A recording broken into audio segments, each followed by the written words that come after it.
Hello, Capricorn, Sun, Moon, Rising, and Venus signs. Kamusta kayo? Sana po nasa mabuti kayong kalagayan. Welcome back po sa Star Tarot.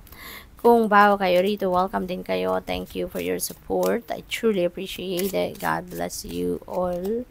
Capricorn, paunang mensahe ninyo, Coffin Energy. Si Coffin Energy, ano to? This is ending and beginning energy, no? So, since nakasara na siya, ibig sabihin tapos na to.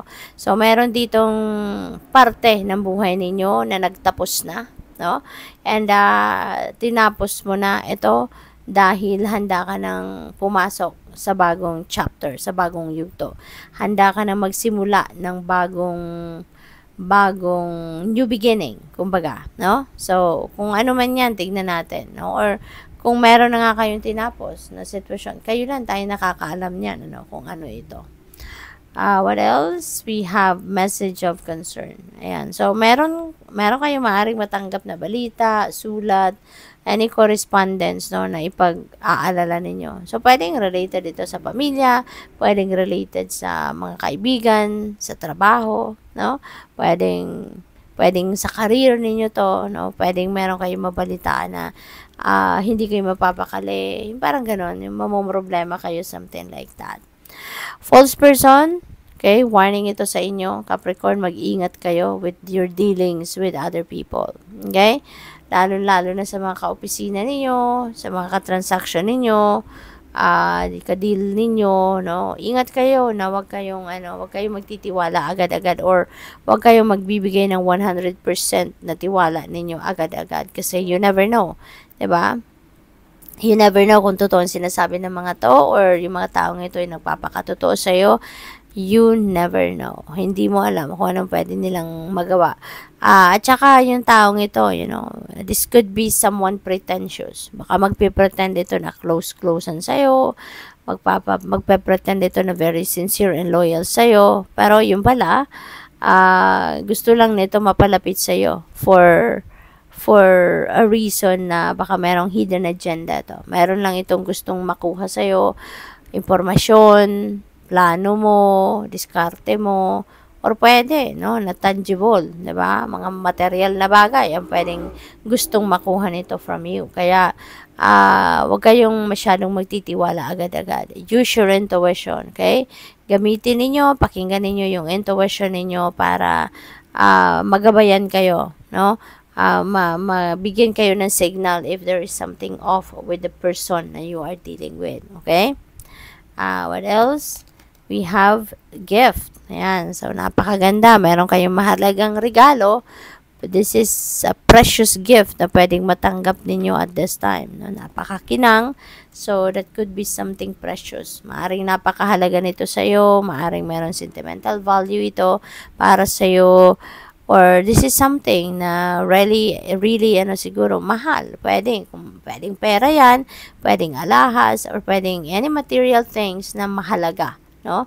Pwede rin na golden opportunity ito, no? Baka merong lucrative offer na pwedeng i-offer sa'yo ang kung sino man.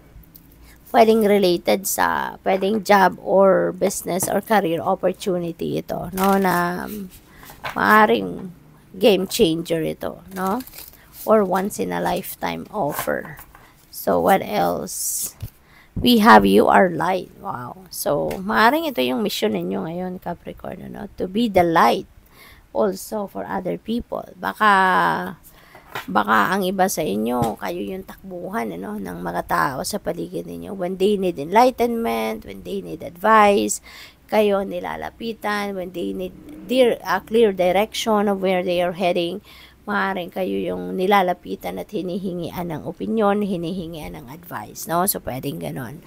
Pwede rin na ikaw yung nagsisilbing inspirasyon or ilaw, no, ng ibang tao. So, siguro kayo yung takbuhan, no, na maraming tao. We have choose who you are becoming. Ayan. So, baka ngayon, nasa indecisiveness energy kayo. Baka nalilito kayo what you are going to do. Baka may kinalilito kayo kung ano yung dapat ninyong gawin sa ngayon, no? So, sabi dito, choose who you are becoming. Kasi, baka hindi kayo sigurado, no? Where you are heading. Hindi ninyo sigurado kung anong klaseng future siguro ang gusto ninyo para sa sarili ninyo. Cozy up with risk. Ayan. So, handa na siguro ang iba sa inyo dito to take risk, to take chance on something or on someone. No? So, pwedeng ganon. At saka, maaari na ang iba sa inyo rito is ready na, no? Malakas na ang inyong loob, matatag na siguro ang inyong kalooban sa ngayon. At handa na kayo na sumubok ng mga bagong bagay, handa na kayong sumubok ng mga bagay na hindi pa ninyo nagagawa, no? Uncharted territory, no? Ang pwedeng papasukin ng iba sa inyo. Pwedeng lalabas na kayo ngayon sa inyong comfort zone, no? Pwedeng talagang matibay na ang inyong dibdib sa ngayon, kaya nyo na, 'di ba? Na mag-take chance. So, celebrate your wins. Wow.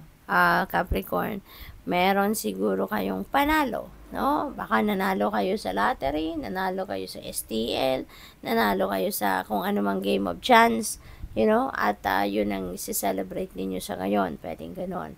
Pwede rin naman na yung win na to could be success ninyo sa pagharap sa hamon ng buhay. Maaaring meron kayong problema na nalagpasan na sa ngayon, obstacle na nalagpasan na, pwedeng ganon. Or baka baka success ito related sa inyong trabaho, sa inyong career, no, or negosyo. So, maaaring yung wins na ito is related to that, no? Yung success, yung triumph ninyo doon sa inyong mga pinagsisikapan at pinagtatrabahuan, no? Kaya celebrate ninyo yan, you deserve it, pinaghirapan ninyo yan, pinagtrabahuan ninyo yan, you put your heart and soul into it. Kaya entitled kayo na i-celebrate yan, no? So good luck. Thank you for watching. Love and light. Namaste.